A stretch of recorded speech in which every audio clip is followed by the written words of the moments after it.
LSS, USS scholarship പരീക്ഷയ്ക്ക് ഇപ്പോൾ അപേക്ഷിക്കാം. ആർക്കൊക്കെ ഈ പരീക്ഷ എഴുതാം?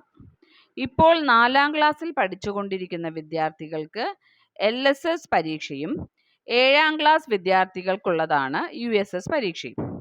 കേരളത്തിലെ സർക്കാർ എയ്ഡഡ് വിദ്യാലയങ്ങളിലും അംഗീകാരമുള്ള അൺഎയ്ഡഡ് വിദ്യാലയങ്ങളിലും പഠിക്കുന്നവർക്ക് പരീക്ഷയിൽ പങ്കെടുക്കാം. 4ാം ക്ലാസ് സെക്കൻഡ് ടേം പരീക്ഷയിൽ മലയാളം, ഇംഗ്ലീഷ്, ഗണിതം, പരിസര പഠനം എന്നീ വിഷയങ്ങളിൽ A ഗ്രേഡ് നേടിയവർ പരീക്ഷ എഴുതാൻ അർഹരാണ്. ഏതെങ്കിലും ഒരു വിഷയത്തിൽ B ഗ്രേഡ് ആയ കുട്ടികൾ ഉപജില്ലാതല കലാ കായിക പ്രവൃത്തി പരിചയ ഗണിതശാസ്ത്ര സോഷ്യൽ സയൻസ് മേളയിൽ ഏതെങ്കിലും ഇനത്തിൽ A ഗ്രേഡോ 1ാം സ്ഥാനമോ നേടിയിട്ടുണ്ടെങ്കിൽ അവർക്കും പരീക്ഷ എഴുതാവുന്നതാണ്. 7ാം ക്ലാസ് 2ാം ടേം പരീക്ഷയിൽ ലഭിച്ച ഗ്രേഡുകളുടെ അടിസ്ഥാനത്തിലാണ് പരീക്ഷാർത്ഥികളെ തിരഞ്ഞെടുക്കുന്നത്. ഇതിനായി 2 മാനദണ്ഡങ്ങൾ നിർദ്ദേശിച്ചിട്ടുണ്ട്.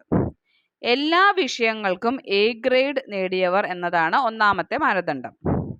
ഭാഷാ വിഷയങ്ങളിൽ 2 പേപ്പറുകൾക്ക് A ഗ്രേഡും 1ന് B ഗ്രേഡും, ശാസ്ത്ര വിഷയങ്ങൾക്ക് 2 എണ്ണത്തിന് A ഗ്രേഡും 1ന് B ഗ്രേഡും ലഭിച്ചവർക്കും പങ്കെടുക്കാവുന്നതാണ്. എന്നാൽ ഇവർ സബ് ജില്ലാ തല കലാകായിക പ്രവൃത്തി പരിചയ ഗണിതശാസ്ത്ര സോഷ്യൽ സയൻസ് വിദ്യാരംഗം മേഖലകളിൽ A ഗ്രേഡോ 1ാം സ്ഥാനമോ നേടിയവരായിരിക്കണം. LSS, USS പരീക്ഷകളിൽ പങ്കെടുക്കുവാൻ ഫീസ് ഇല്ല.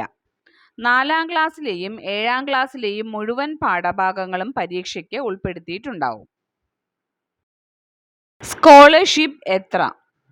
തുകയുടെ വലിപ്പത്തിൽ എന്നതിലുപരി വിജയികൾക്ക് വിദ്യാലയത്തിലും സമൂഹത്തിലും ലഭിക്കുന്ന അംഗീകാരം വളരെ വലുതാണ്. LSS വിജയികൾക്ക് തുടർ പഠനത്തിനായി 1000 രൂപ വീതം 3 വർഷത്തേക്ക് സ്കോളർഷിപ്പ് ലഭിക്കും. USS നേടിയവർക്ക് 1500 രൂപ വീതമാണ് 3 വർഷം ലഭിക്കുക. പരീക്ഷ എഴുതാൻ അർഹരായ വിദ്യാർത്ഥികളുടെ പേരുവിവരങ്ങൾ ഈ മാസം 22-നകം ഓൺലൈനായി രജിസ്റ്റർ ചെയ്യണം. ജനുവരി 12-ന് രജിസ്ട്രേഷൻ നടപടികൾ ആരംഭിക്കും. കുട്ടി പഠിക്കുന്ന വിദ്യാലയങ്ങളിലെ പ്രധാന അധ്യാപകരാണ് പരീക്ഷാഭവന്റെ വെബ്സൈറ്റിൽ രജിസ്ട്രേഷൻ നടത്തേണ്ടത്. രക്ഷിതാക്കളുടെ ശ്രദ്ധയ്ക്ക്. LSS, USS പരീക്ഷയിൽ പങ്കെടുക്കുവാൻ അർഹരായ വിദ്യാർത്ഥികളുടെ രക്ഷിതാക്കൾ കുട്ടിയുടെ ക്ലാസ് ടീച്ചറുമായി ബന്ധപ്പെട്ട് അവസരം ഉറപ്പുവരുത്തണം. അതാത് ക്ലാസ് ടീച്ചർമാരാണ് അർഹതയുടെ അടിസ്ഥാനത്തിൽ കുട്ടികളെ തിരഞ്ഞെടുത്ത് പട്ടിക പ്രധാനാധ്യാപകന് കൊടുക്കുന്നത്. പരീക്ഷാ സമയക്രമം അനുസരിച്ച് വിദ്യാലയങ്ങൾ കുട്ടികളുടെ അന്തിമ പട്ടിക ജനുവരി 23-ന് ബന്ധപ്പെട്ട ഉപജില്ലാ വിദ്യാഭ്യാസ ഓഫീസർക്ക് നൽകേണ്ടതാണ്. ഇത്തരത്തിലുള്ള ഉപകാരപ്രദമായ വിവരങ്ങൾ കൂടുതൽ ആളുകളിലേക്ക് എത്തിക്കുന്നതിനായി ഈ വീഡിയോ ഷെയർ ചെയ്യുന്നതിനും ഈ ചാനൽ സബ്സ്ക്രൈബ് ചെയ്യുന്നതിനും മറക്കരുത്.